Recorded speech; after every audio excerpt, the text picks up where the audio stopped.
Hello, everybody, and welcome to the 28th episode of Crime Over Wine, the only podcast with head-scratching true crime stories that are just better over a bottle of wine. I'm your host, Liam Collins, and this week I am, so honored to be joined by two fellow true crime podcasters, the hosts of Sips of Crime, Michelle Cash and Candy Day. Hello, ladies. Hey. How are you guys? We're good. How are you? Oh, I am doing so good now that I'm here with you guys. So Michelle and Candy are the hosts of Sips of Crime, another true crime and wine podcast that drops episodes every other Monday. So how is that going for y'all? Gosh, I don't even get me started. When this was the whole idea, Michelle is more outgoing. If you saw us before, you would not have thought that we would be best friends back in 8th grade. Yeah. And I could tell you Opposites about attract. I could tell you about the day she walked in, but we will not go there right now. It's a long story. But she come to me with the idea of doing a podcast or a YouTube channel, and she knew that I was not going to be for a YouTube channel. And it was really just a reason to hang out. Yeah. I came to the conclusion one day that we live 15 minutes away from each other. It's not even 15 minutes, it's 8. And it's 8 minutes. And we've been friends No, for... but who's counting, right? Right? And we've been friends for 20 years. We both have... Yeah. We both have families now, and we've grown up so much, and we just never saw each other, and there's just no excuse for that. Right. Yeah, We're best right. friends. And so I was like, here's what we're going to do to see each other and just to hang out. Yeah. Well, and so I love that you guys are, go way, way far back because I can tell that y'all chit chat all the freaking time. And so I love that. I love that for both of you. Probably have all sorts of crazy wine memories together. Oh and my so I gosh. love that. So, That we do. so we can't, Michelle, Candy, and I actually just wrapped up recording an episode on their podcast, Sips of Crime. It is part 1 of the creepy, crawly, long, crazy story that we are going to tell you all about today. So if you have not listened to that yet, stop what you're doing, go listen to part 1 on Sips of Crime, because you are going to be absolutely totally lost if you just listen to what we're talking about today. Yeah, you gotta start from the beginning Right. and end with the end. Right. You That's can't how start it in works. the middle of your story. You can't start in the Right, middle. exactly. It's Yeah, you not- can't start in the middle. You can't do that. Yeah, you can't do that. And so, yeah, because we are picking right up where we just left off, and we literally just finished wrapping up 20 minutes ago, Huge recording episode 1. cliffhanger. Yeah, huge cliffhanger. Yeah, so, but first, I like to pause and you like to talk about the wine because that is my favorite part of the episode. That's why Mine we're too. here, Liam. That is why we're here. Yeah. And so this week we are drinking Oyster Bay's Chardonnay. It's from New Zealand and captures the character of New Zealand's cool climate viticulture. It's elegant, assertive, with glorious fruit flavors. So we drank this on part 1 on Sips of Crime. And so it's aerated for a little bit. How are y'all liking it? It is so good. Yeah, Very we've been yummy. really enjoying it. Yeah. It's More My glass buttery. is empty, so I am going to pour another one. So Yes. please, as yes, you should. have some more. It's definitely on the buttery side, like Candy was saying, and that's where our palates are happiest. I'm not a fan of Oh, the yeah. oaky. Yeah, no. yeah. Well, and so we were talking before too about our favorite wines and all that stuff. So go listen to that too if you Yes. have, because we go deep into all of our different wine flavor preferences and all that stuff. And we have some good recommendations for y'all. I really like that we are all on 3 different spectrums of all this, because I am all about those dry reds. Michelle loves Yes. her sweeter reds, and Candy loves Yes. her sweeter whites. Yeah. Right? Yes. Get into a red blend, but Yeah. Slowly but We're getting surely, there. we're bringing we were her talking- to the dark side. We're I don't bringing know her if I over. could be your palate. Not yet. No way. We'll Yeah. get you there. And We I will get you definitely there. like an in-between, like you said, a Yes. sweeter red blend. Yeah. Something that Mhm. still has Or a like a lot of spicy red flavor blend. and character. Yeah, love that. Well, okay, I'm cutting right to the chase here, ladies, because Let's get I to have it. so much to talk about with this case. We just need to get right to it. So this week we are going to dive deep into a crazy, infamous case that made international headlines and honestly has baffled me over and over and over again. You probably know the story. In fact, if you are even remotely interested in true crime, I know you know this story. But this week, we are going to comb through every single frustrating detail about this case. And yes, this week, we are going to tell you the story of Rudy Guede, Meredith Kercher's convicted killer.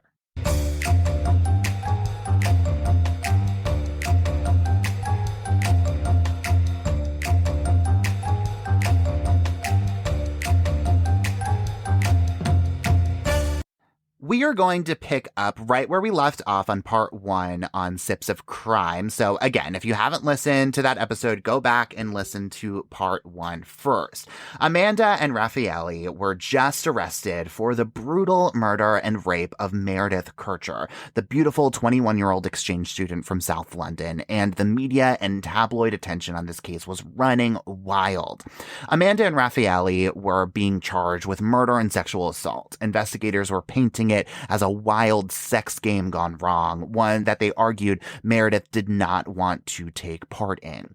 Meredith had been stabbed almost 50 times, according to her autopsy. Her throat had been slashed in 2 different places. She had 16 bruises all over her body, including on her nose and on her mouth, and injuries that also pointed to a sexual assault that had taken place.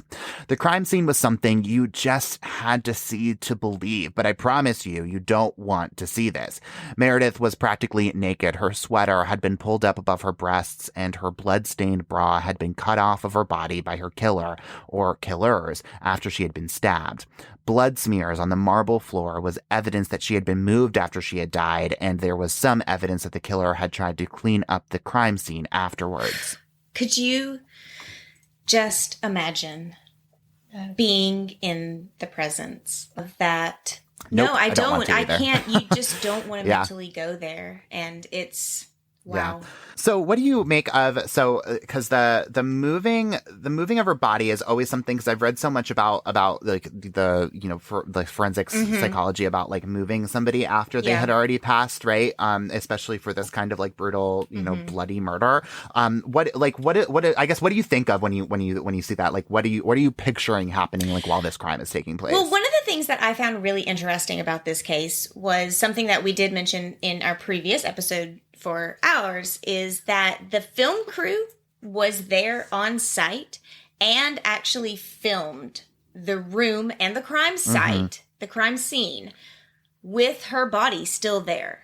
They had not moved her yet. And I did find that really interesting because I know that, maybe not every single time, but I know that I have watched several documentaries here about U.S. murders where the coroner has already come and taken the body away and the investigators end up showing up later. And the body has already been moved and they're really working on just a map of where the body was found. Yeah. So I find that really interesting. Well, because isn't, they, like, the cops don't do, or, the investigators, they don't do, like, rigor mortis and all that stuff. They don't. No, it's not their job to really determine time of death. And so, like I said, it's the coroner's job. So really, here in the United States, I have seen a bigger urgency around getting the body to the coroner to be examined a lot quicker than really took place in this case. And again, that could have been cultural. We're in a different country here. Procedures too. are different. So I definitely understand, that there could have been some differences there. But I did find it really strange that you can literally watch the Netflix documentary and see the video footage that was taken, and Meredith is laying there. Yeah. That's crazy. So I found that very, very interesting. Yeah. Well, and like, because what Michelle is referencing here too, right, is the video and the forensic photographs that are taken when people arrive and they're trying to map this whole thing out, right? So that's what Michelle's talking about. There was like some really interesting like descriptions too that I was reading about how like her, like the way that like the blood like pooled around her hair and like the smears that her hair were moving around, like they could almost like tell exactly where she had been laying, like right before whoever killed her like moved her body, which I thought was really fascinating. And like that's like a whole like section of forensics and criminology that I'm like so fascinated in is these blood spatter stuff, blood spatter analysts and like how they're able to like recreate this whole thing just based on like how blood tends to behave is really fascinating. So there were also some really good pieces of evidence for investigators to work with here, though. For starters, there was a pillow that was lodged underneath Meredith's lower back. On the pillowcase was a bloody palm print that police seemed to be pretty confident they were going to be able to get enough to match it to Meredith's killer.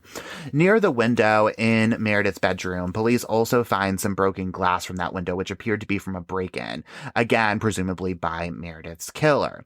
Near that glass, there was also bloody shoe prints throughout the room, the hallway, and leading into the bathroom on the other side of Meredith and Amanda's apartment. Inside of that bathroom was something I truly and simply have never even heard of before in a true crime case. And if you guys, again, if you listen to part one, you're going to know that I cannot get over this. It was inside of the toilet. And yes, it was exactly what you all think it is. It was the unflushed poop. The poop. The poop. It's been a huge... It was a huge hit in part one. I'm telling you, man, it's just baffling because everybody has their own opinion on this poop. You know, who did it? I think we're all in agreement of how we feel about the poop. It's disgusting. Yeah. We think that women wouldn't have done it, but, Yeah, who knows? Well, so what's interesting to me is and I think we're about to get here too, but like they were talking about how like there was evidence that that whoever did this had tried to clean up the crime scene somehow, so which is interesting because it's like, okay, you took time to like mop up blood and do all that stuff, like barely, like it was still like this like bloody mess, but like you didn't take time to flush your poop down the toilet. So yeah, that is really.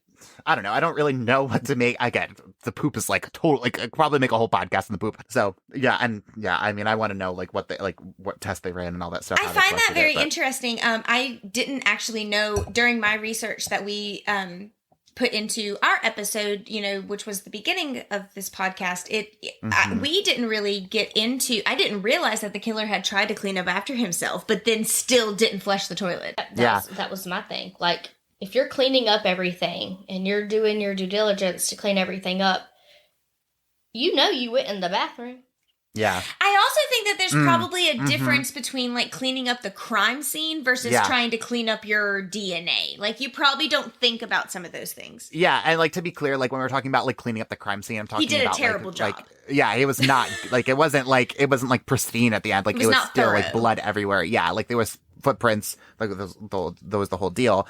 And like too, so which is really interesting because, and again, we'll probably come back to this later on. But so there was even like talk from like the person that we're going to be getting into, who ends up getting arrested for all this, that he even like uses that like possibly as like a way to be like, no, like they gave me credit for this. Like they like this is like me like being like this is evidence that I didn't do it because of all this. And so, but again, we'll probably get there later on. So maybe hold that thought for a second. Whew, twists and turns. Yeah, for real. So all while police have Amanda and Raffaele in custody and their eyes squarely on them, they run tests on all of their evidence, including the bloody prints, DNA found on and inside of Meredith's body, and they even collect that poop for evidence to run it for DNA. All while they are waiting for those results to come back, Amanda is frantically signing that confession, and both she and her short-term boyfriend Raffaele are taken into custody and charged with Meredith's murder. But when those tests come back, police realize that they have a much bigger case on their hands, and it's evidence that Amanda and Raffaele likely did not commit this heinous crime, at least not on their own.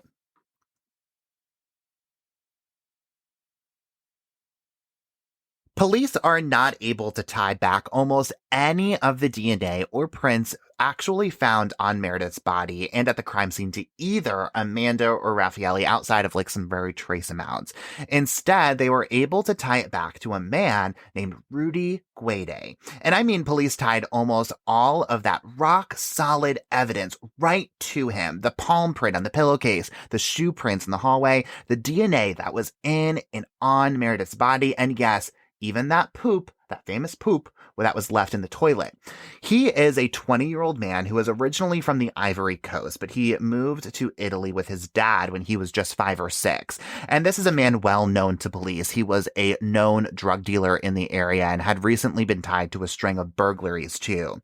Police are able to find Rudy through one of his friends, actually. They recorded a Skype call that Rudy had with one of his friends where he made some pretty damning comments. He said that he had seen the news about Meredith's death, and the reports in the news were all totally wrong, and that Amanda Knox, who had been infamously blasted on the front page of every tabloid across Europe and renamed Foxy Knoxy at this point, was not at the scene of the crime at all, and that she had nothing to do with Meredith's murder, not even a little bit. Yeah, we are just baffled by the fact that, like, all of the evidence that we kind of had started to talk about before in our episode, where we kind of left you guys hanging, you know, it's all of this stuff ended up having to be reanalyzed, because where we left off with our episode was that they were arrested and convicted. It was, you know, this was where they were. They didn't have any sort of out, and all they had left was to appeal this verdict. And so they do so. And this causes really a ripple effect in the case that is kind of detrimental, because it shows that the DNA evidence that they originally put forth, such as what's on the knife handle, the bra clasp that we had all referenced back into our, that it does actually lead to some unknown male DNA. But they were never really able at that point in time where your episode is really picking up. They weren't able to pinpoint that to a specific person until now. Yeah. Well, yeah. So and to put everything into context, I guess, like timeline wise, because thanks for that, Michelle. Because I think it's like, this is all kind of like playing out like all at once. It's all happening at the same time. Yeah. Right. During the time that Amanda and Raphael were convicted, they already had who we're about to discuss in custody. Right. Yeah. So when when they're looking at Amanda, in fact, because if you remember back to episode part 1 on Sips of Crime, right? We were talking about Meredith's boss, who the bar owner. The bar owner who Amanda had written that confession about, publicly accused of Meredith's murder. So he's taken into custody too, right? So that's like, a different part that I don't even think we talked about in part 1. And he's only released when they were able to tie the DNA to Rudy. And so point being is, like, all of these pieces are all moving all at once, like pretty much like within like a week or two after the murder. Yeah. So it's a lot of things going on. So I guess just like bring it back to like where we are the timeline, because I know we're kind of like jumping around a little bit because this case we kind of have to. So police trace the call to Germany and are able to stop him when he is found trying to get on a train without a ticket. They extradite Rudy back to Italy to face charges for Meredith's brutal sexual assault and even more brutal murder. Here's what Rudy tells police. He says that he had met Meredith at a nightclub on November 1st, the night before Meredith's death, where Meredith invited Rudy to come over the next night to hang out and hook up. He does, and he says Meredith let him into the apartment at around 9 o'clock, and they hang out in her bedroom for a bit, start making out, and begin to have sex when Rudy says they realize they don't have any condoms, and he also says he suddenly feels the need to use the bathroom because a kebab that he ate earlier just simply wasn't sitting well. He asks Meredith to use the bathroom, and she says he can use the one on the other side of the apartment. And this is when he starts to contradict some of the statements he supposedly made in that Skype call, and even starts to change his story quite a few times. So hold on to that glass, because this is about to be a pretty bumpy ride. Yeah. When he sits on the toilet, he says he heard the doorbell ring and says he heard Amanda's voice and Meredith saying that they needed to talk. They start arguing, and at this point, Rudy says he decides to put his headphones in and listen to some music, again, still on the toilet. But at some point, the voices get so loud he can hear them through the music, including a really loud scream. So he leaves the bathroom, I guess doesn't flush, obviously, and goes back toward Meredith's room. As he walks down the hallway, all of the lights are off except the one in Meredith's room, where he says he sees the silhouette of a man in the front of her door. He claims the man and Amanda both ran off when they realized he was there, and that the man said in Italian, quote, "Found black man, found culprit, let's go." This is when he says he saw Meredith's lifeless body covered in blood. With fear kicking in, he runs out of the house without calling 911. Now, it is definitely worth noting a few things here about this story. For starters, he does tell a few different versions of this story. The main one and the final one is the one I just told you. But in a few of them, he says that he saw them saw Amanda and Raffaele, or, at that point, he said it was just a man running away from the apartment. And he said he saw this from the window of Meredith's bedroom. In some versions of the story, though, he isn't listening to music at all. And then in others, he says he only heard Amanda's voice, but never actually saw the two of of them. Lastly, as to Rudy's story about meeting Meredith at a nightclub, a few of the girls he was with that night did tell police that they only saw Rudy talking to one girl, and she was a blonde. And Meredith is a brunette. And it should be also noted that the night of the murder, Rudy was spotted at a nightclub dancing until about 4:30 in the morning, and also returned the next night with 3 American female students. Okay. I mean, the amount of information that you like just unpacked. Yeah, we have a lot to talk about. So much. And so just like trying to go back to the beginning here, okay, he is obviously telling police his story, right? This is what happened according to him, right? Yeah, multiple different versions of the same story. Of the same story. He's kind of changing this detail. He's changing that detail. Okay. Right. First and foremost, okay, the poor guy with the kebab. I mean, I get that, you know. I also have an issue, I'm sorry, with indigestional problems, okay? A kebab could absolutely set me off, okay? I understand that concept. But to then proceed to go, like, he's claiming that there's this sexual connection and they're supposed to be going back to the house to have sex, okay? This is what he's painting. I'm not making this up. These are just the facts that he's giving us, right? Yeah. Okay. And you're going to have to excuse yourself to take care of that, right?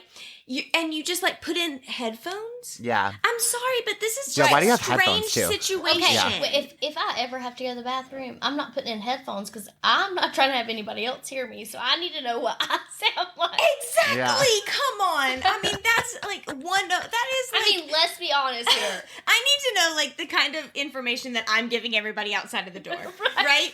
Okay, so I need to be aware of my surroundings at this point. This is not a time that I'm putting in headphones, okay? That's madness. Liam, it's absolute craziness. That's ridiculous. But Okay? But even So- if he was at the club till 4:30 in the morning, that still leaves enough time for whatever they're trying to accuse him of. Oh, yeah.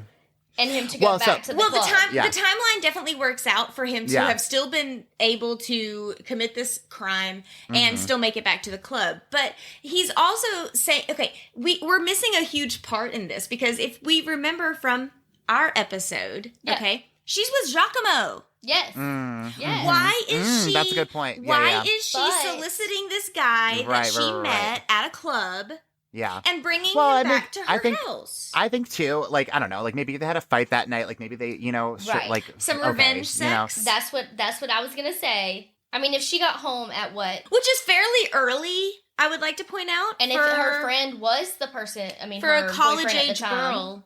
they got into an argument and maybe they broke up for that little short time span. And she's like, hey, Yeah. I'm gonna call this other friend, you know, or guy. Yeah. I mean, there's so many theories that could be going on right now. Yeah. You know, I think the point of like the whole nightclub thing is like you just found like you like the girl that you were like hooking up with like dead, right? And like you just run out of the house and like you like the first place you go is a nightclub. Like that feels like that is icky, just it's not Liam. normal It behavior. feels icky. Yeah, very, very icky. So yeah, so and like he claims to know like all of this like, and we're about to get there too, like all this like intimate detail about like who she was and like all this stuff, and I'm like, you met her yesterday, but like Right, and how he knew her. yeah, and like also too, like if you remember, like so when Amanda again, so like assuming that like what Amanda, well actually no, we know what Amanda says was at least partially true because police like validate all this. Like Absolutely. when she shows up, like the door's locked, right? And so now my She can't get question, in. She can't see what's going on in that room. right? So point being is like so if what Rudy is saying is supposedly true, then how did the door get locked? Yeah, who left the room and locked it behind Yeah. them? Right. Right. And if he did run out, he's the one that left the door open Right, or right. unlatched or however. Right. you know, Yeah. Amanda Yeah. put it. Exactly. Right. So it's just weird that he's like that, like, because this even like this like story that he like tried to perfectly craft like still is not holding up muster. It's not holding to me. water. Yeah. No, not at all. Not at all. So again, going back again. So he's on the toilet. He hears the doorbell ring, and apparently it's Amanda coming into the house. Why does she have to ring the doorbell? Lives there. She lives there. She has a key. That's another part of the story that I don't like. Also, but like. moving on from that. So Rudy tells police that Meredith and Amanda were fighting recently because Amanda had stolen her rent money, and that's what they were arguing about the night of the murder. But police are not buying the story at all. But interestingly, police continue their case against all three, saying they had worked in concert together, collaborated together to rape and murder Meredith. Yeah, and it's like I said, again, this is part of really what I truly believe is like a contradictory situation. Oh, yeah. Case. I mean, it's something that I think proves innocence, whereas they're using as, absolute, defense. And, these three people worked in cahoots? Yeah. You're telling me that all three of them within 2 months of Amanda moving there, because again, we touch on the timeline, right? We're talking November 1st is when Meredith was murdered, and November 2nd was when she was found.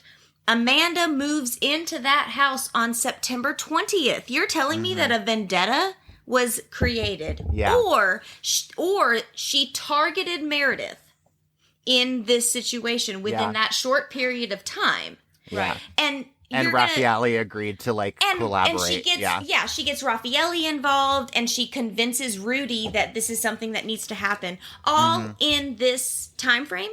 I mean, like I said, it's a really hard thing to wrap your head around. Yeah, and also too, so I'm at the point of so he claims to know that Meredith and Amanda were fighting over rent money, and I'm like, you literally just met her 24 hours ago. I mean, maybe she kind of mentioned in passing, my roommate and I don't get along because she stole my rent money, sure, but he it just, the way he says it, the way he talks about this, I'm like, there's you don't know this girl enough to know her feud with her roommate. You just don't. There's according to your story that you said. Yeah, there's no way that she just would have just blatantly opened up about all of these things, these personal things, and I like I said, I just find it really hard to, wrap that into a pretty bow. It just doesn't fit. Yeah, and again, he's not making me like him anymore, because he's the story has changed 16,000 times. So. Exactly. Yeah.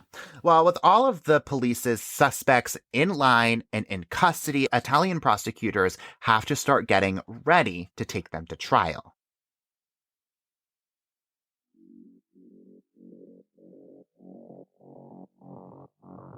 Hello, Crime Over Wine listeners. I am Rachel. And I'm Heather. We are the hosts of Like Mother, Like Murder.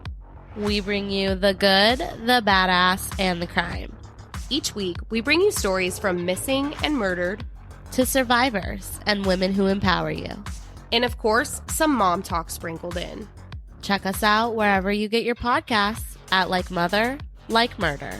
And give us a follow on social media so that we can say hi. Okay, love you, bye. Okay, love you, bye.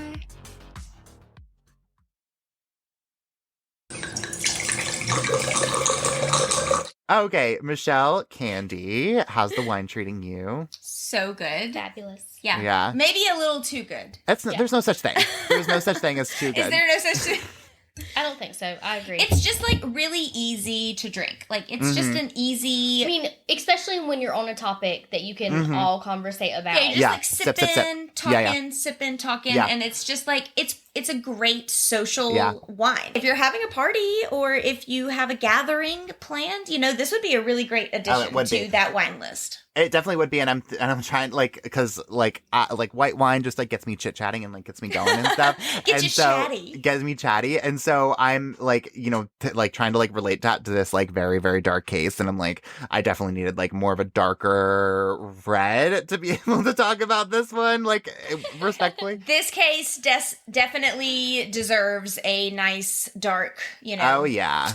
Red blend or a nice dark cab for sure. Oh, yeah. But like I said, this Chardonnay is treating us very well. Yeah, I'm into it. And, I think again, I'm not a Chardonnay boy at all, as everyone who listens to this podcast every week knows for sure. But I will say, as far as Chardonnays go, you get the oakiness, you get the butterness. This is what you get, very much so goes very, very, very, very, very well with seafood. If that's if that's what you're going for a white wine for.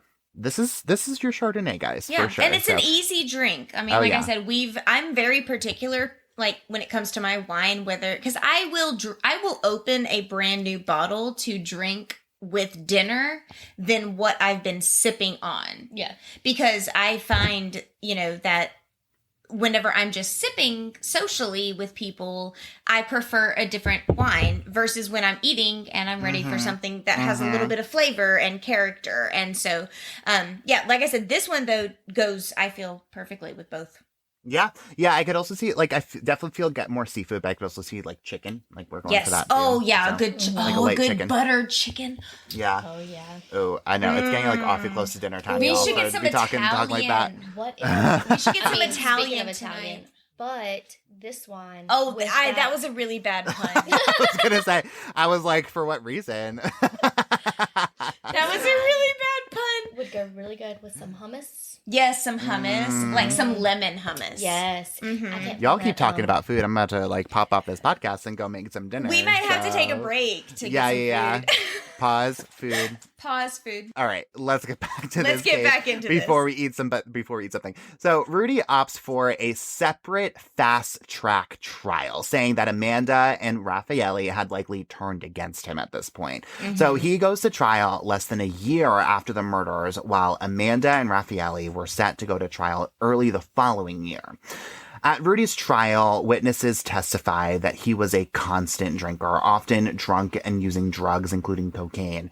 It was also known that Raffaele was a constant burglar, too, always hassling girls and stealing their handbags around town, on top of the break-ins that Rudy had also been connected to, like we talked about.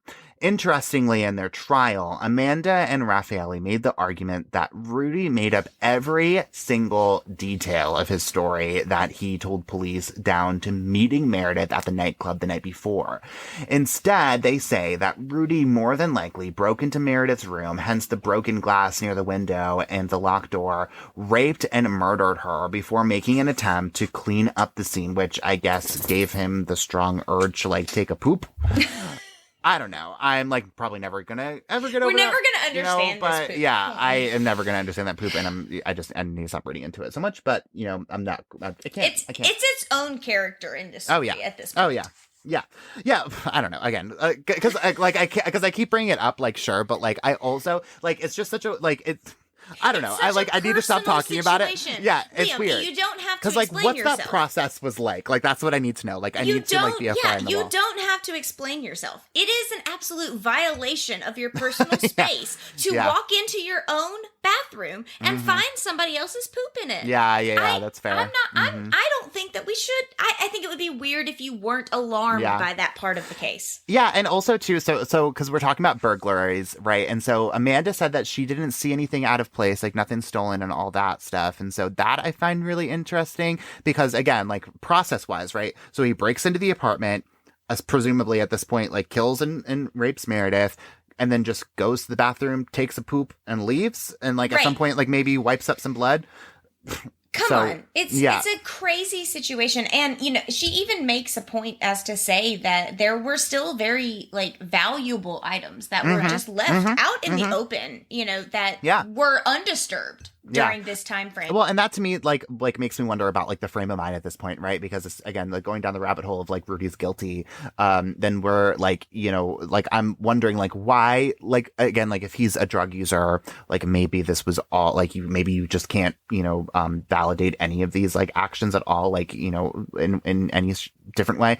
But, I'm wondering, like, if, like, assuming that he's in a state of mind, which I don't think he was, but, like, I wonder what the motivation was of, like, did he want to break in and, like, maybe saw this girl, saw an opportunity, like, maybe she caught him in the act kind of thing, didn't know that she was home and, like, killed her.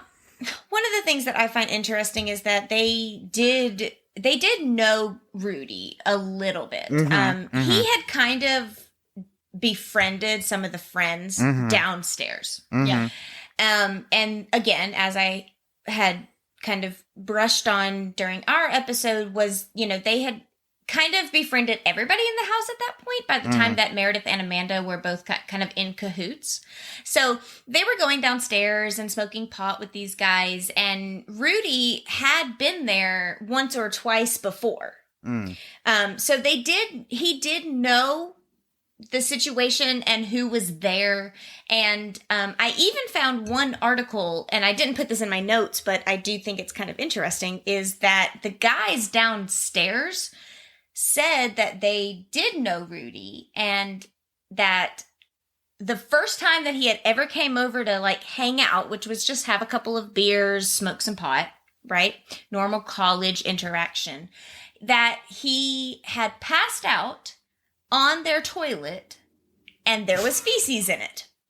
Oh my Lord. Now, again, this was a very Rudy's small, got a problem. this was a very small thing that I found. I didn't find it corroborated in any other media outlet, but I did find that in our research was that was the first interaction that the guys downstairs had with Rudy. So what you're saying is he's a serial pooper. He's a serial pooper, you guys, and I don't think that we need to let this continue to be a problem.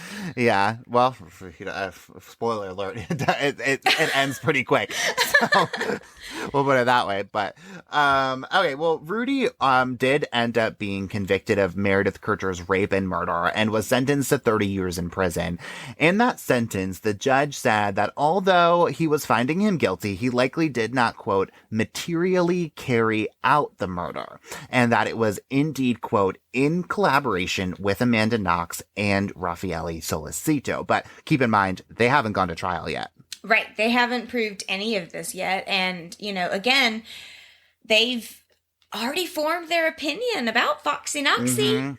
They already know what they think of her. Well, and I think worth noting too, because I think we brought this up a little bit earlier on about, you know, tying them all into this and not just like dropping it when like the DNA so pointed to Rudy. I think, you know, like at this point, like let's keep in mind, like Foxy Noxy is on every single newsstand, on every single tabloid. Like it's like the pressure is high to say, and like the retaliation of, well, we don't think that Foxy Noxy did it, huge, right? And so like we like they're like, frankly, just based on the public pressure alone, that's probably why they were just like, let's just keep going with it because it's going to look way worse if we don't. Yeah. And so, I think that they really did, like I said, they had formed an opinion about her, and from you know, the jump. they just ran with it. Exactly. Yeah, for real.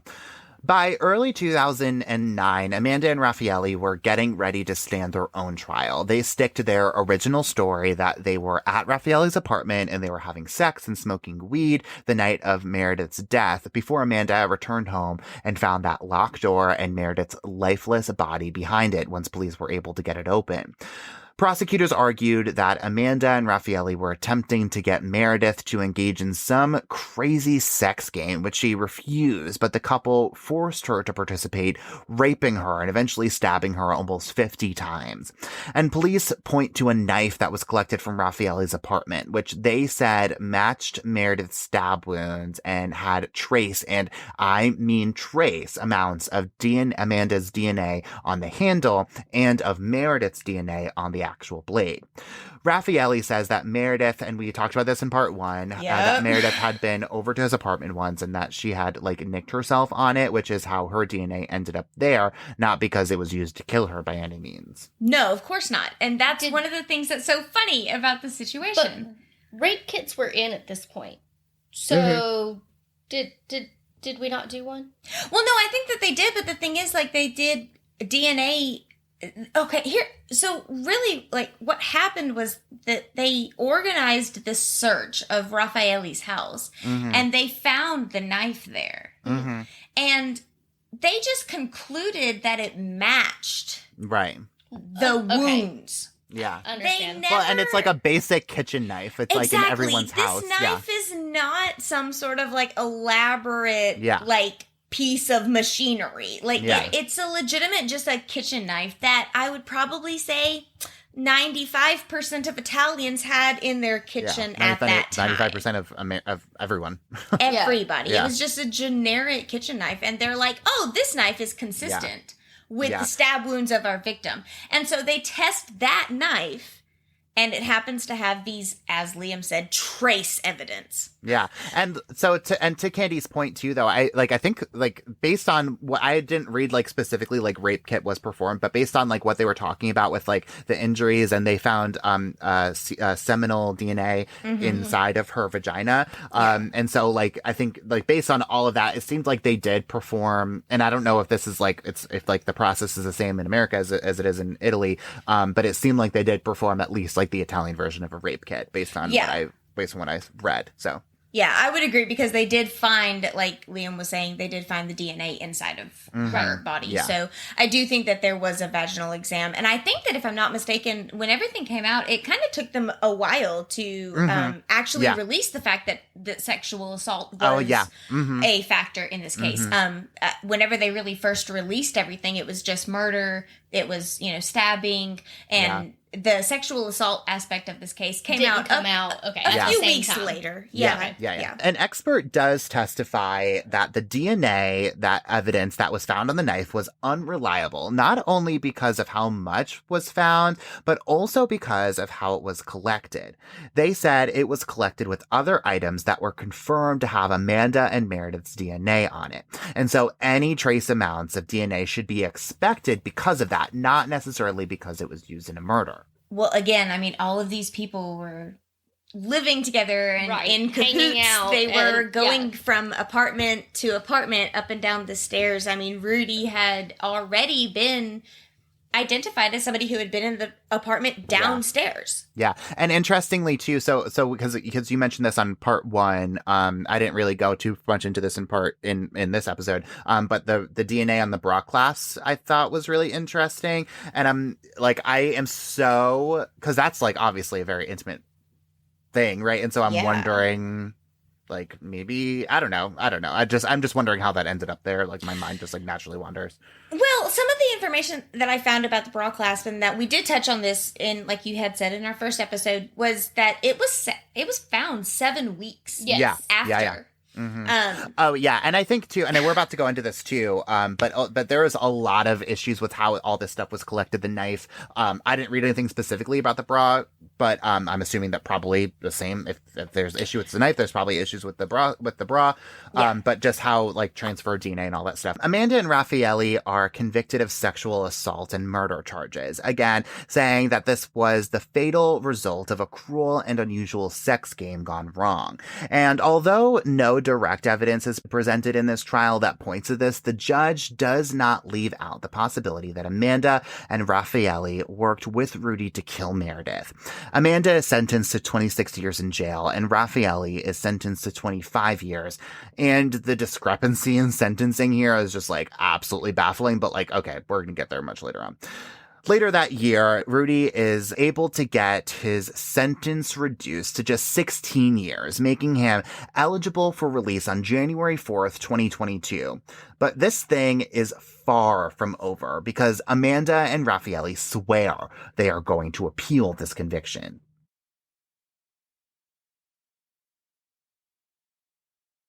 Amanda and Raffaele do appeal their convictions, and an Italian Supreme Court does overturn each of their convictions in 2011, and they are both freed.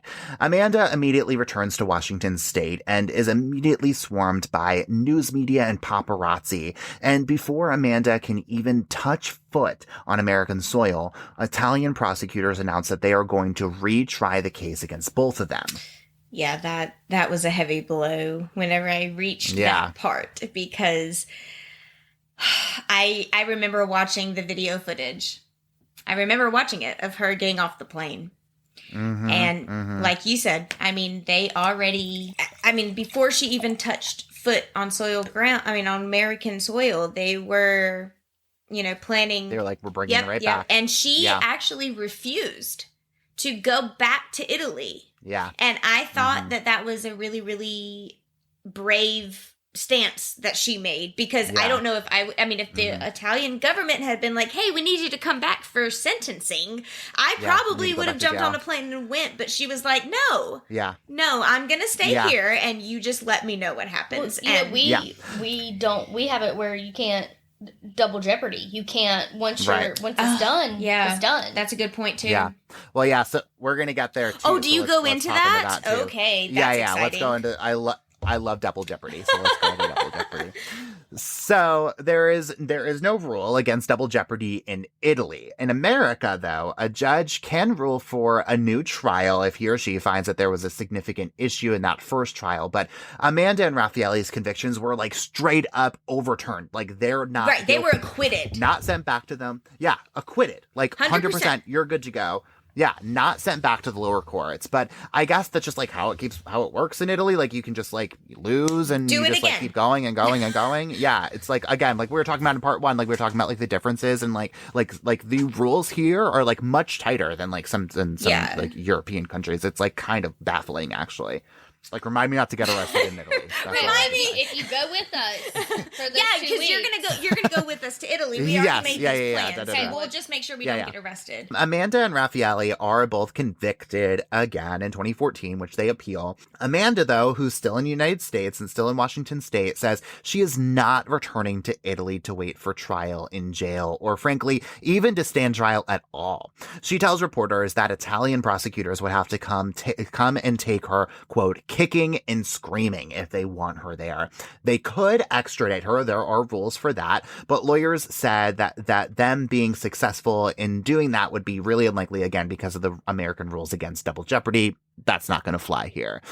After they're both convicted again, Amanda's sentence is actually increased to 28 years while Raffaele's stays the same. And like, again, the sentencing rules in Italy are like absolutely blowing my mind at this point. I'm sorry. Do you know the basis as to why?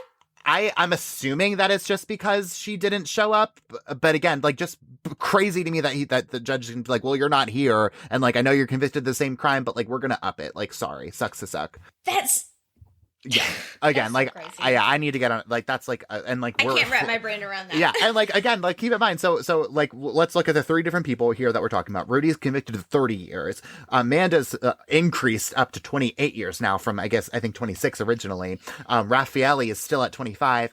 All the same crime, y'all. Like all the Yeah. same charges, and Yeah. yet we're just like Dishing you out- look like more like 30. Yeah. Yeah, Like, it's okay. it's absolute discrimination Yeah. in some form of fashion. Some way, yeah, shape or in form. each yeah. one of their cases. For sure. But like, again, that's probably a soapbox for like another day, another podcast. Another day. Yeah.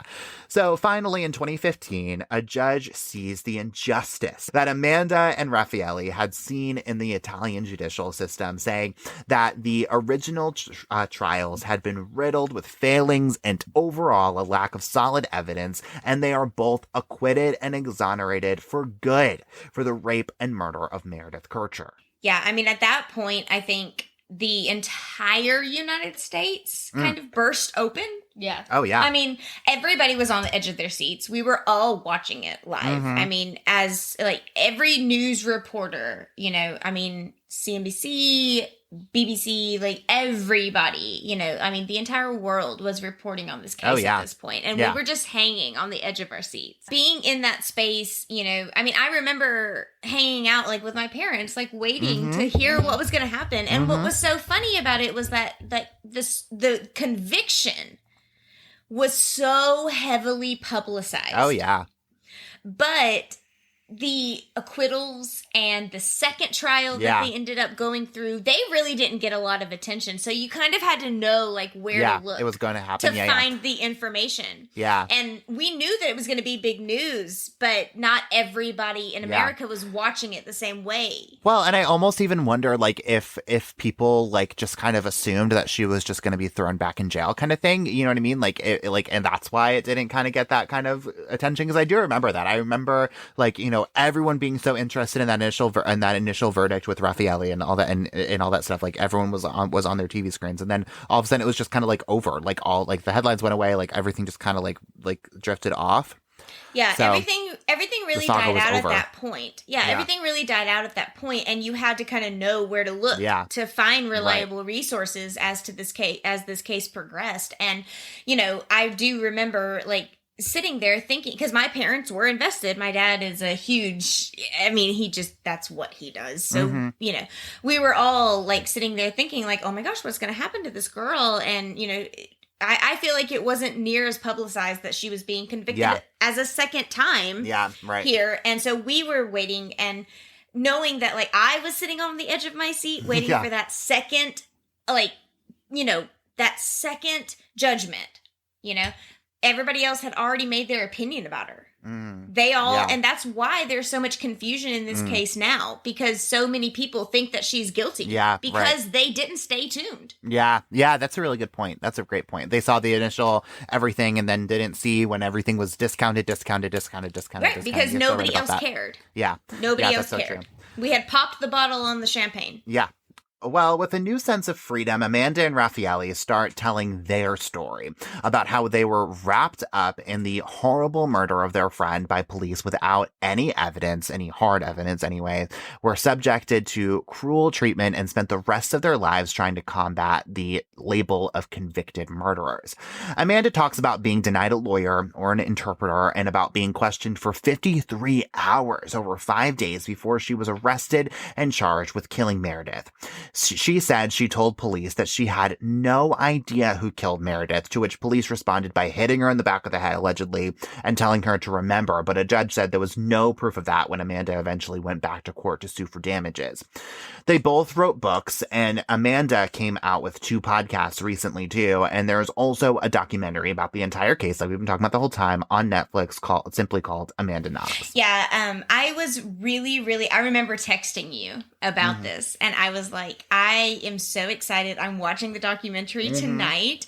I remember texting you because we had just kind of, you know, touched base on kind of what we were going to do with our notes and stuff. And I was like, I'm so excited to watch this because it's documented in so many other media outlets. Right. And this was really the time that Amanda had to bring her story in her own words to the population. Yeah, when her words have been taken away so many times too, right? So many times.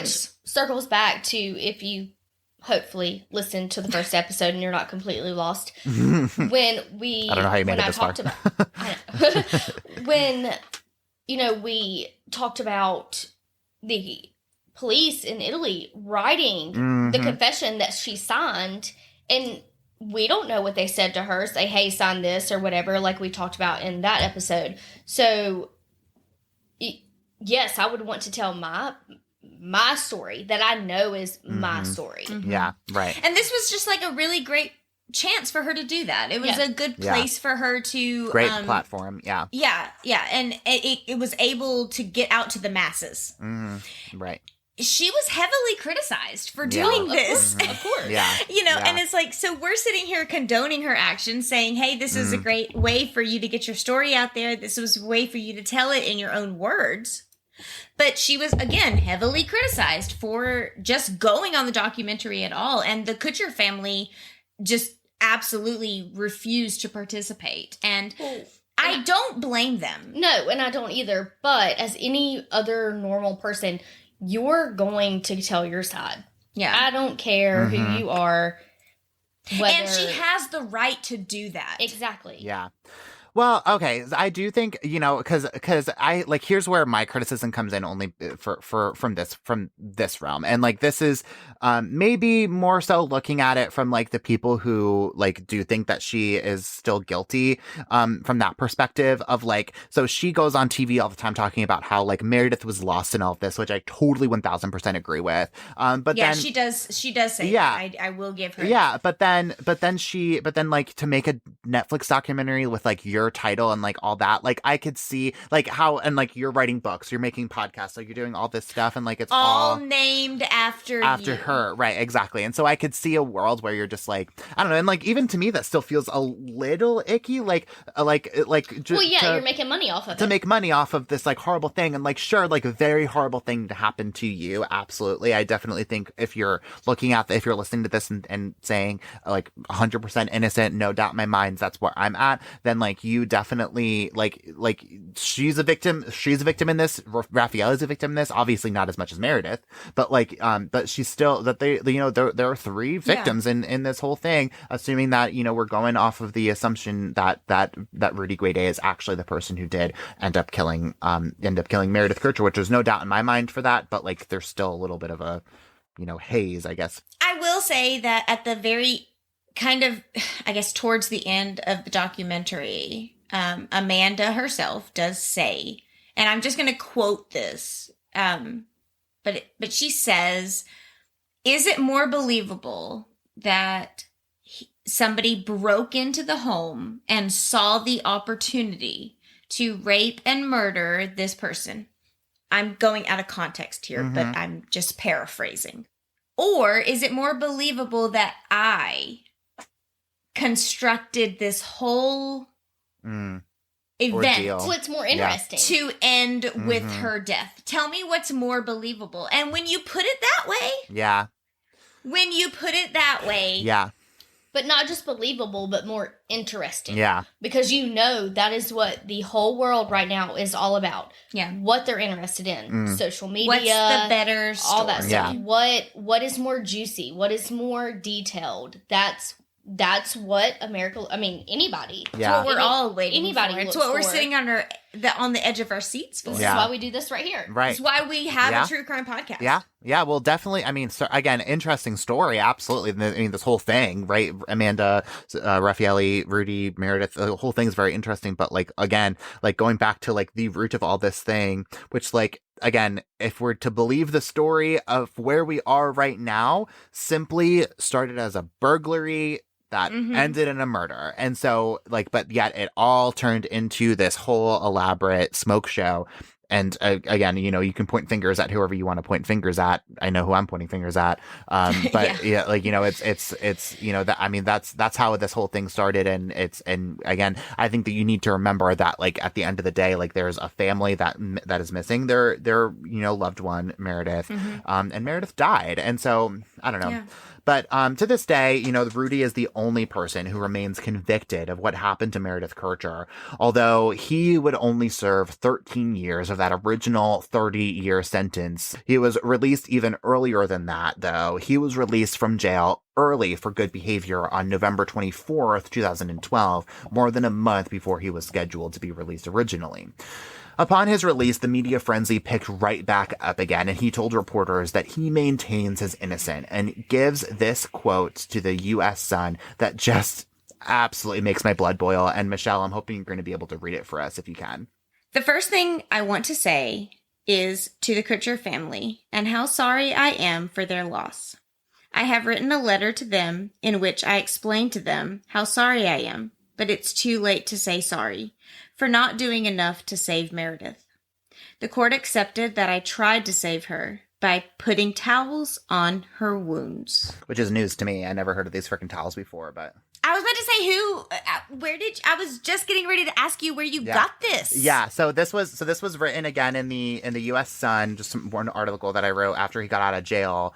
And yeah, so the first time I heard of any towels, but I guess maybe because again we talked about how the scene was a little cleaned up, a little mopped up, and so he had tried. Yeah, so maybe that's kind of what he's talking about, but that's not you didn't there was no I don't know. Again, there wasn't I don't know. anything found on her body. No, I did not see any. She was wrapped in a blanket. I was like, what the fuck in her duvet her bed. Yeah. And the thing is, you're telling us so that means that she must have been moved to the floor, right. And then you tried, right. But yet those towels aren't anywhere at the crime scene. And I'm assuming that she if Rudy's story is true, which it isn't, but if it is, it's not. but so you're telling me that that you guys had sex in this blanket, that's what you're telling me. If that's what you're telling me is true, because otherwise what you're saying is that you guys this happened, whoever killed her, Raffaele and Amanda, again, quote unquote, that's not what happened, but killed her, wrapped her up in this blanket, you unwrapped her, put towels on her. Yeah. Maybe they were still there, maybe they weren't. Again, I never heard of any towels, and then wrapped her back up in the blanket because that's how she was found later. Yeah. That's what you're saying. Like I said, it doesn't make any It makes no sense. It makes no sense. And also, too, like, so again, remember, like, he left without calling 911, and you're saying, you know, you're so sorry you didn't do enough to save Meredith. You didn't do fucking anything to save Meredith. You didn't even put a fucking you didn't even call 911. You didn't even call police. And she was found behind a locked door, which means that you locked the fucking door before you left. Right. And there was also, because there was part of this too, I guess, like, not in this quote, but like maybe like in like paraphrase in this article, that he was like, oh, I feel so sorry that I left her and she may have still been alive. Like, and that, or something along those lines. And I was like, and WTF? Any of the evidence points to that? The door? No, there was no evidence. But like, so then your reaction is to lock the fucking door and leave? Yeah, and leave, and don't call police, and then go to a club the next night, and then go to the nightclub. Yeah, and wrap her up back in the blankets. Yeah. Oh man. Yeah, it doesn't make any fucking sense. Like, that's what blows my mind in all this, is that like again, so we convicted two different people twice, when like the person who like remains convicted of this, like, his story makes no fucking sense at all. Yeah. Like, that's what pisses me off about the whole story. Amanda did speak to various different reporters and news outlets, employing Rudy to clear her and Raffaelle's name, saying that would be the only way to prove to the world that he was truly rehabilitated in jail. To that, Rudy responds saying that Amanda and Raffaele both know the truth, and that his sentence implicating them both speaks for itself. Rudy insists that Amanda was at the scene of the crime the night of Meredith's murder. He recently told Rai 3, an Italian state-owned television station, that he is 101% sure of that. Rudy now works mornings in the Criminological Studies Center in Viterbo, Italy, and works evenings at, get this, a pizzeria. Rudy has also written a book about his experience. In it, he describes how people, y'all are gonna love this, how people would often stop him on the street and ask him to pose for selfies, which he would. Oh my God. And like, also gross. But I don't even have the patience to even dive into that one. So no, we're not gonna touch base on how ridiculous that is. Absurd that is. We're not. Yeah. Amanda told Good Morning America that the burden alone of this whole story is enough to keep her up at night. She alone, she said, is the only person who has to live with the label of the girl who was accused of murder, even though she faced trial alongside another man, and there's a whole other man who actually remains convicted of this crime to this day. The tabloids and the paparazzi made sure that she alone has to live with that label. Amanda does write in her book about how people have flocked to her to apologize, and she even made amends with the prosecutor who put her in jail. She describes how people also stop her on the street, but instead of like taking selfies with her, they apologize to her for jumping to conclusions about her. I mean, like a normal person. Yeah, like right, a normal that's what person. I was going to say. Instead of walking up to her and being, you murderer, like enamored by her know, fame. Yeah. Yeah. True, I can't believe you're out, like, degrading her and putting her down. Mm-hmm. They apologize. Which I'm sure happens. Oh, yeah. I'm sure happens I'm sometimes, totally right? sure. But I would rather have someone coming up to me apologizing that they jumped to conclusions and blah, blah, blah, now knowing that someone else was convicted. Yeah. Right. Yeah. And I think that's like part of the amend process, right? I'm sure that makes it a little bit, I don't know, probably honestly doesn't make it any easier at all, right? Because she still lived through like this horrible trauma, but the, you know, it has to like soften the blow maybe a little bit of like, okay, you know, at least some people out there who were villainizing me and saying these horrible things about me and social media and whatever are coming around and saying like apologizing. Cause like if I saw someone who like, you know, if I saw her on the street, you know, I don't think I would have the nerve, frankly, to go up to her and apologize. But the fact that it rose to that level that people are doing that, you know, that has to say something, I guess. Yeah, I mean, I definitely remember.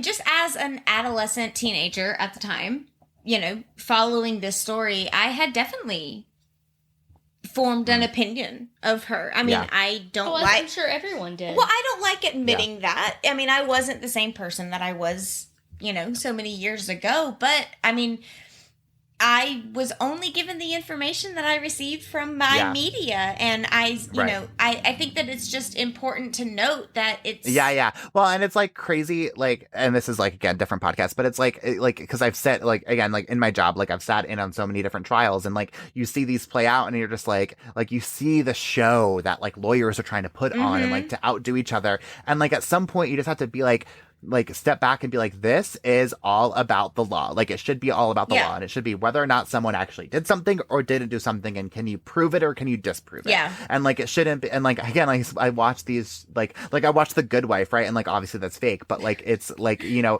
like you see these elaborate, you know, schemes that lawyers put on and take off, and it's like, and it's like again, at some point you have to rest on some sort of statute, on some sort of law, and not just on what makes a better story. Yeah, I think you definitely have to go into, like you said, you know, what's legal and what's not.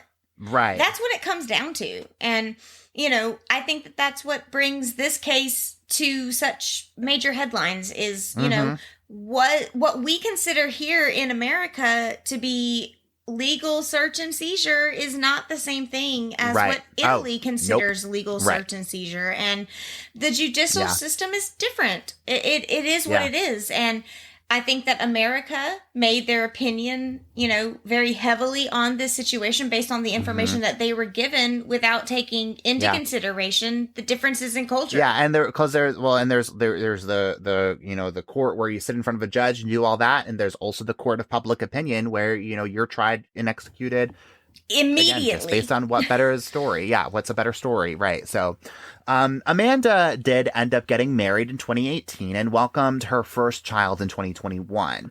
She was awarded a €16,000 payout for her wrongful conviction. In 2022, Amanda and Raffaele reunited 7 years after they were freed and 15 years after Meredith's murder to visit the Italian town they were planning to visit right before they were arrested.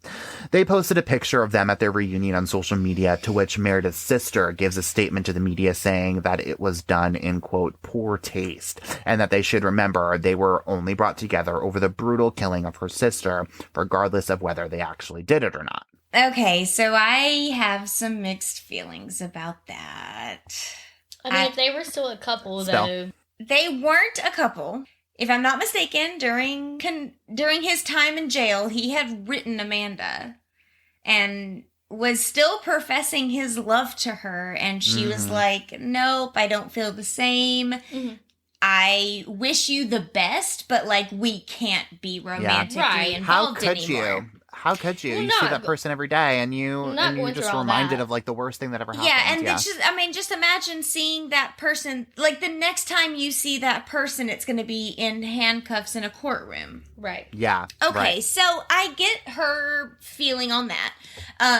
There is a video in the documentary where she gets their final decision, which is an acquittal, for the second time.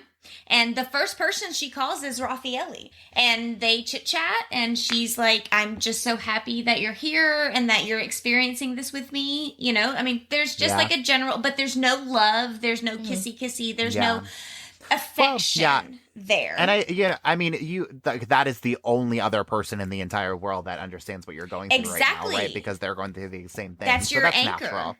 Yeah, that makes a lot of sense. Yeah, so I think that I probably would have absolutely, you know, but as far as like posting a video or a photo of yourself with that person who experienced that trauma with you, you know, can it be viewed as poor taste? Absolutely. I do see that. I'm not going to say that that was like the correct action, but I can also see Amanda as posting that picture as like moving on with her life, and this is a new beginning for her. So yeah.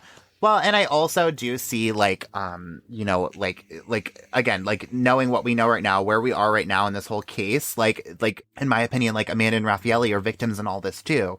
And so like they absolutely are. Yeah. So they have a right to, you know, cope and to, you know, go through all this together and to feel victimized and to recover from all this just as much as everybody else and to go on their own journey. Yeah. You know, and that's going to be very, very different from any of Meredith's friends or family, Exactly. because that is a totally different kind of trauma. Exactly. And if a mountaintop, with the two of them being able to celebrate their, ultimate freedom, if that's what feels that like at means the end to of a them, chapter.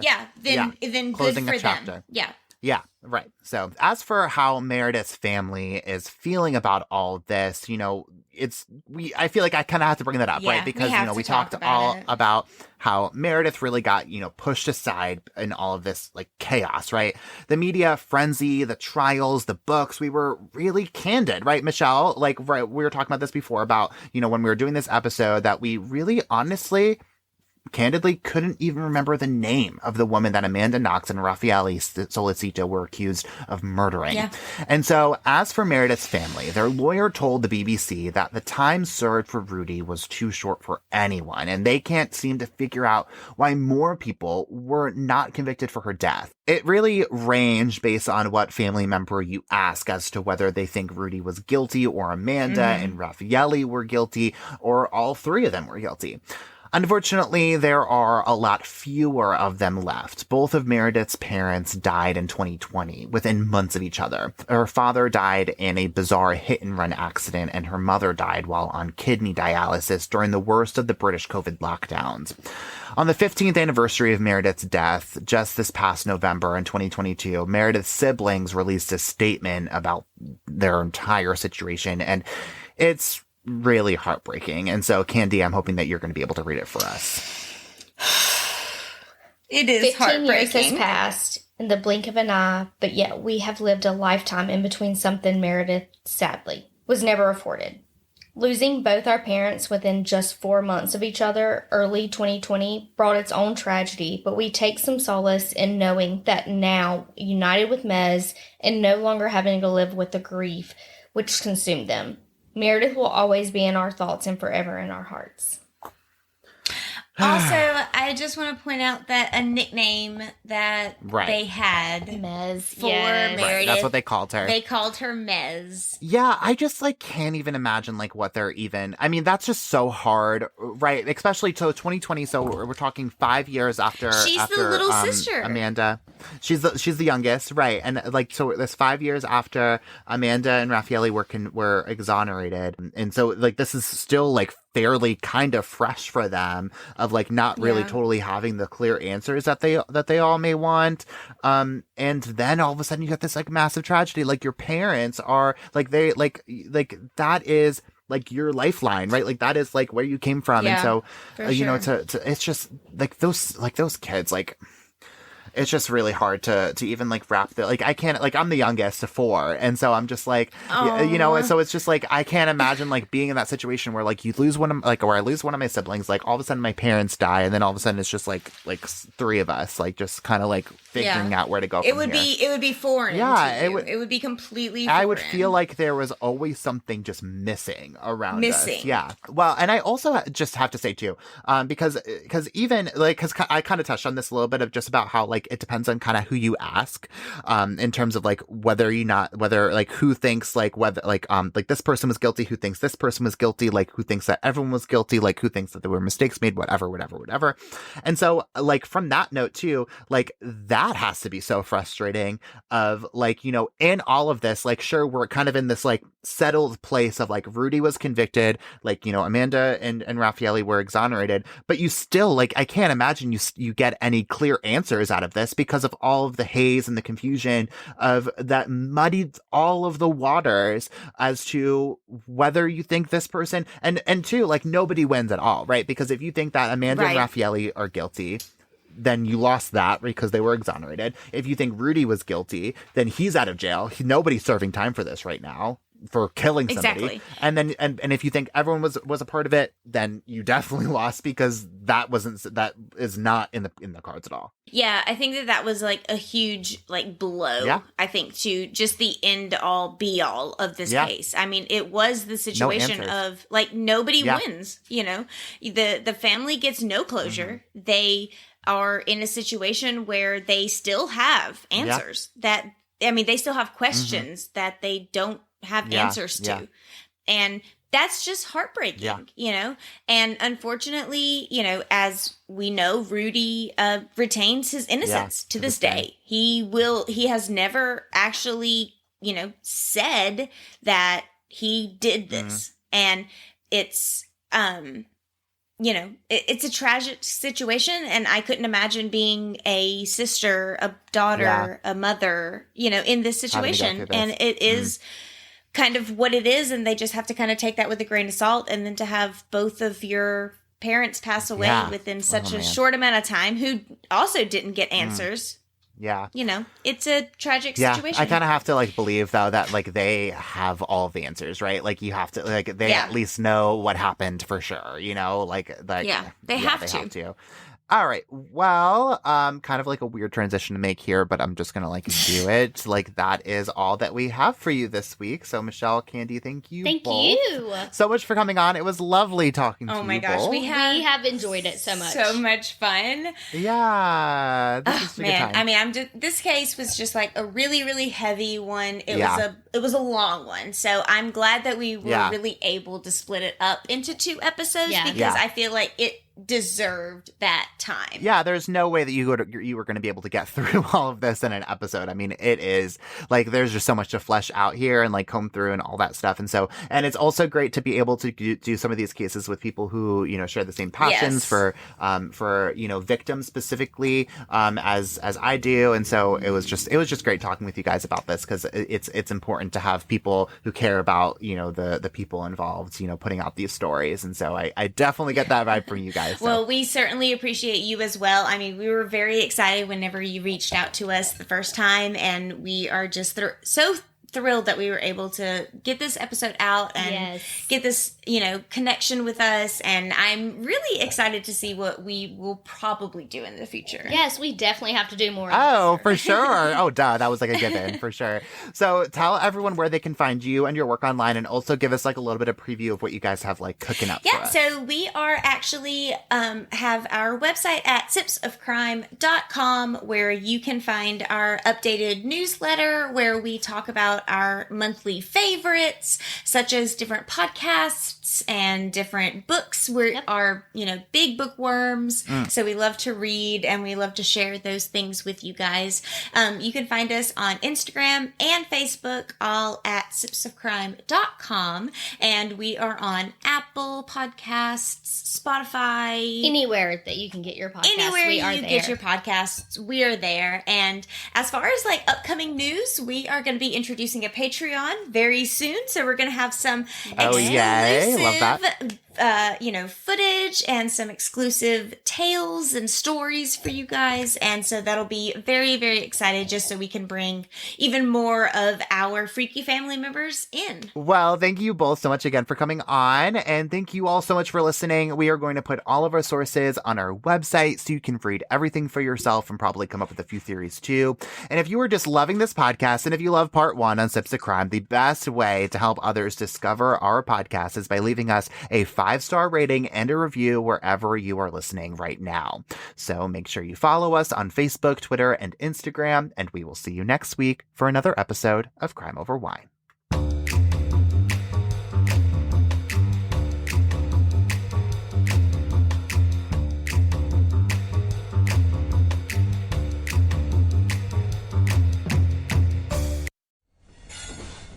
Proud member of the Podnuga Network.